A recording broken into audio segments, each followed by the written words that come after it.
how does the rain affect radon in the air? Man, that is a great question.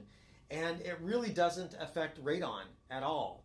What it does do is it affects the decay products from radon. So when radon decays, it's going to give off radioactive isotopes like bismuth and polonium. And what happens in that decay process is, for example, just the radon, it'll spit out an alpha. That means the isotope that's left is going to, on average, have 2 extra electrons. It's going to have a negative charge. And now those will fairly quickly neutralize, but what ends up happening is that if that daughter then gives off a beta, it's now got a positive charge. And so as radioactive decay occurs through the decay chain of the radon, those isotopes that are created in a charged state. In that charged state, they can induce polarization on aerosols in the environment. It could be a water aerosol, it could be a pollen aerosol, it could be a silica aerosol, anything that's got a dielectric moment, it can induce a polarization and create attraction. Or it could just impact it and attach itself that way. The point is that a certain fraction of the radioactive decay products of radon are going to attach themselves to aerosols.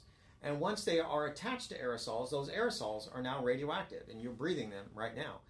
And when it rains, the rain filters out all of those decay products and basically plants them on the ground, so that the gamma dose rate from the ground doubles or triples right after a rain. So the natural radioactivity in the ground that gave rise to the radon, it's always shooting gamma photons up at us.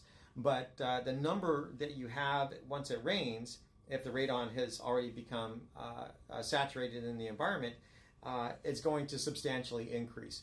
And so you filter out all that radon progeny in the air, you plate it out on the ground, and the radon doesn't get affected too much because it's a noble gas, so it doesn't really interact with the water, similar to the oxygen and the nitrogen in the air.